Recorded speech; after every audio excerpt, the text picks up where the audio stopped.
Welcome back to the Club Garage. Now, welcome back to Hood Rich Racing.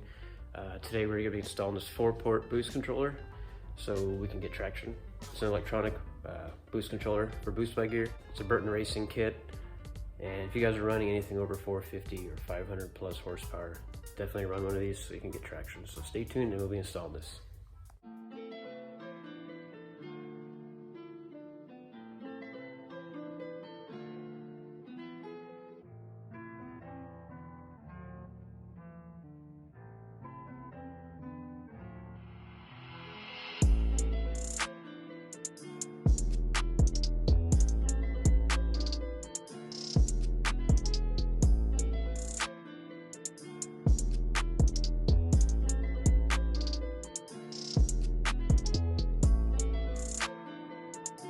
Alright, so before we get into the install, we're going to do a little unboxing, see what comes in the whole kit, and see what's in the box. So, yeah. So I already opened it, but we'll see, I'll show you guys what comes in it. Boost controller box, and you got the actual boost controller, the electronic controller. I had to have this bracket made, and I drilled a hole in there. We can just bolt it up on the core support somewhere. And it came with these push lock fittings. I believe it came with 5 elbows, 1 straight, and you got this vent piece in there. I already had it pre-assembled, or already assembled prior to the video. I was mocking stuff up. So next they send 15 feet of DOT rated 1/4 inch line, air line for your push lock fittings, and the wire harness, and we'll get into that in a second. And that's pretty much everything. So we have camera the air freshener, some stickers, pretty cool I think. Cool little postcard, Burton Racing. Undoubted business card, and a keychain. And another sticker. So we got the harness, boost solenoid, keychain, air freshener, boost controller, but I already have it outside the box because I mock stuff up, and another sticker, your line, cool little postcard.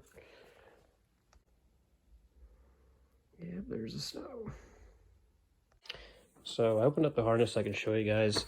So this is the signal / ground that goes into your ECU. This is what goes into your fuse box under the dash on a switch source.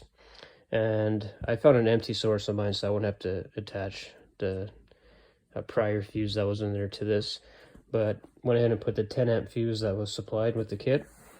And here's the pigtail that actually just plugs right into the boost controller. So there's no soldering, no splicing, nothing like that. So it's actually pretty simple to install this. So before you even start the install of the boost by gear, you can make sure you have the appropriate components in your ECU soldered in already. Q29 would be the large transistor, writing faces the chip. Q20 would be the small transistor, letters face the chip. D14 is a diode, the stripe goes toward the ECU plugs. R70 is a 220 ohm resistor. R71 is a 330 ohm resistor, and doesn't matter what side the face is stripe, or the stripes face. So go ahead and get those wired in first. All right, so one of the first things I did was go ahead and snug up your fittings. And like I said, this bracket was made for this boost controller, and just a piece of stainless steel that was cut from by a buddy of mine actually. It's fastened by 632 screws. And you'll need a way to mount this. That doesn't come with the kit, unfortunately. So once you got that figured out, go ahead and put your fittings on. All right, so we got the boost controller mounted. I already pre-drilled some holes right there. There's the bolt. All I did was I just drilled through the core support. And like I said, go ahead and find a place to mount it, get a bracket made, seal off your fittings. I use Teflon tape. You can use a paste if you want. Just don't eat the paste, obviously. I know some of you guys like to do that kind of stuff. But so let's go ahead and route some airlines, and I'll show you guys what fittings I used on the compressor housing on the turbo and on the wastegate. So for me, I actually used a straight piece. See, there's that straight piece. Right there. Boom. Straight piece coming up the turbo. Use 290s to the wastegate. 90 to the turbo, facing that way. And we got our vent right there. And then we have our 290s on the wastegate. Can't really see. Oh, there you go. 290s on the wastegate, nice and snug, facing that direction. So if you look at this diagram, you have your in side goes to the turbo, to the compressor housing. Then you have your EX side, that is going to be your vent. That just goes to atmosphere.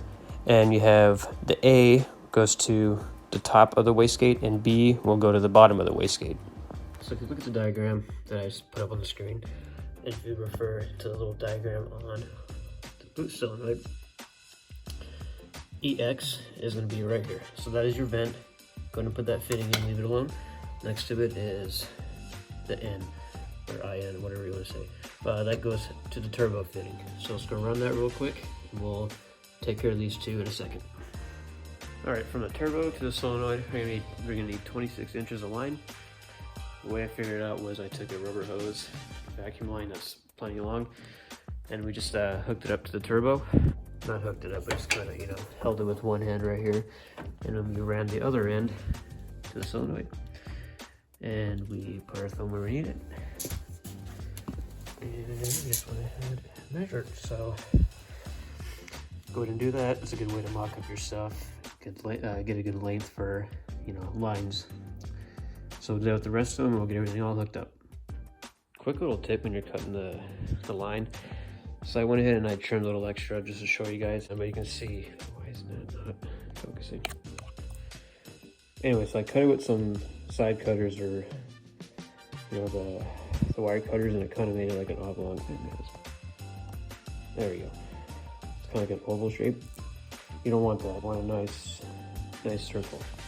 Kind of like, I can't really focus here. Come on now. There, what a nice circle. So I used a razor blade. Probably better if you had like a hacksaw, or, you know, something with some teeth on it. You can go ahead and cut that nice and straight. So yeah, just a little heads up. What's really awesome about these is you just push them in, the little teeth will grab onto it, and they just lock. They're easy to take apart. You're not dealing with any of those warm, dry hose clamps. And I just love the way they look. Everything look just so much neater.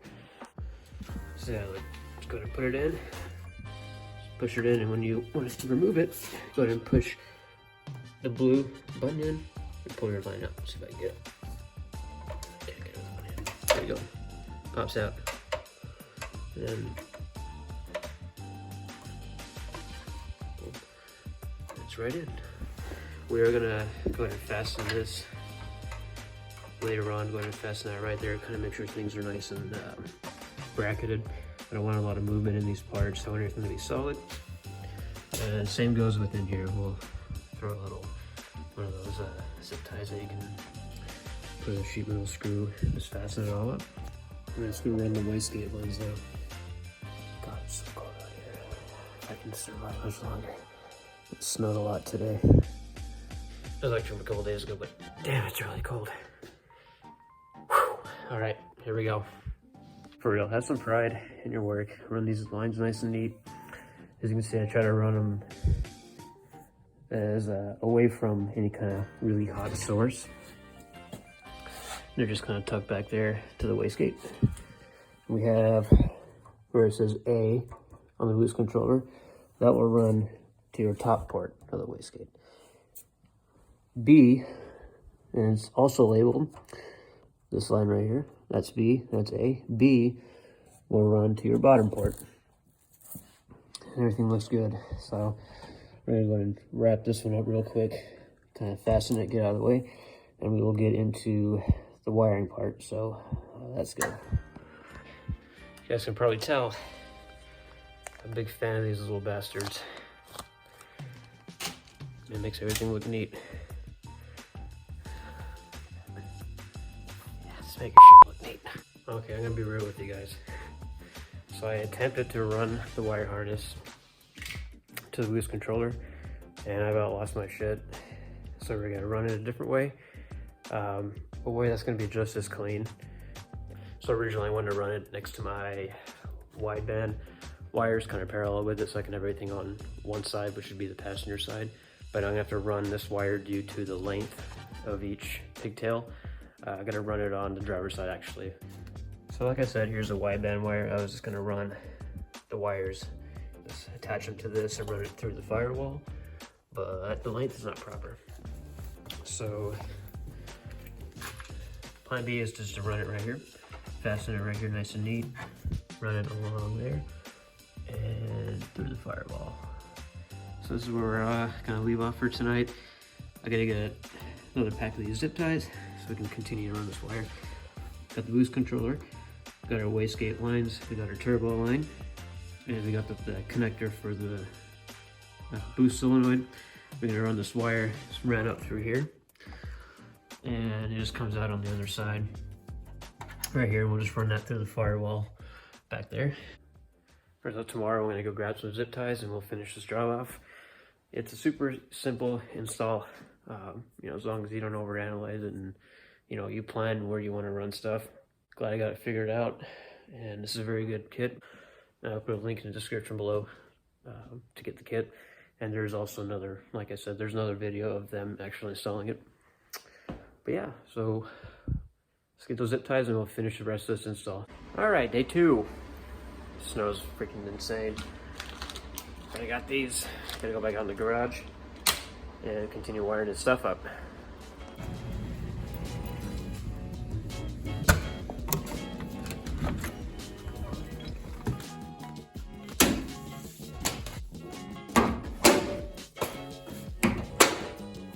Alright, so we're back. Gonna go fasten up this wire real quick. I set the camera down because all I'm doing is zip tying stuff. So let's get this ran. I'll show you guys how I had it ran, and we'll go under the dash and we'll finish up the wiring to the ECU, and we'll fasten all our wires up so nothing's hanging down. Because you know how it goes, any wires hanging down, your dumb friend next to you that's filming a race just can't keep his feet still, starts kicking your wires, and yeah, it's not good. So, all right, before I continue the video, sorry to interrupt you guys, but go ahead and subscribe, hit that like. I'm freaking out here in the 20-degree weather making video for you guys. Hit that subscribe button. So, before we actually run all the wires in the engine bay, I do want to run my signal and run my switch source so I know the proper length of how much I can pull to the engine bay. That way I know how much wire I can use to run the pigtail to the boost controller using as much length possible. So let's get into where the signal goes to the ECU. Alright, so here's that signal wire for the Burton Racing kit. This will go to A11. We're going to go and run that under the dash, and I really wish I had a camera person. So if you look closely, we took our big connector and we ran this black and white to A11, which all I gotta do is look from the back, count 6 over on the top row. We ran it up through, zip tied it up through the harness, zip tied it all the way. It's all the way ran. Ran it all the way to the driver's side under the dash, and you can see we have the wire right here. It's kind of dark, sorry about that, but zip tied up, goes to the firewall, nice and neat, out of the way. And we also have our switch source right here. This will run through the firewall as well. This powers the whole system actually. And yeah, just do the old pedal test to make sure that none of your pedals are hitting any of your wires. Keep them out of the way, and that's how you avoid a lot of issues. Like I said, it's very cold out here, so sorry if I'm shivering and can't get my words out. This basically concludes any kind of work that needs to be done under the dash. Now we can pull our wires through. We know what length we can mess with on the engine bay side. We can fasten them how we want them. So let's get to that, and we'll be done with the boost by gear install. All right, so we just got done installing this boost controller. So we got it all wired up, all the lines ran. Got the wires all tied up nice and neat. One thing you want to look out for is keep some slack on your wires. Keep some slack on this, you know, you don't want it being tugged really tight. Keep slack on everything that has wires on it. We went ahead and just ran it through under the headlight. Just fasten it all the way through. into the firewall, kept the wires as neat as possible. And that will conclude the install. A lot of it comes down to what level your OCD is. In my case, it's pretty high. You don't have to run things exactly the way I had it, but the point I'm trying to get across is you want the car to function like a factory car, meaning you don't want issues left or right with your wiring or with components of your car. You want to perform like you intended it to, but you want it to function like a factory car. So when you take time and you put a lot of pride and a lot of effort into building a car, that's what you get. You get a really good product. You know, I spent a lot of time under the dash, and like I said, depending on the level of your OCD, I got it how I want it and kind of what I envisioned. So it's cold. I'm gonna finish this video off. Thank you guys for watching. Go ahead and like, subscribe, comment, turn on your notifications. I will have more videos of this car, you know, actually going and racing. So looking forward to that. Thank you guys for watching. Have a good one.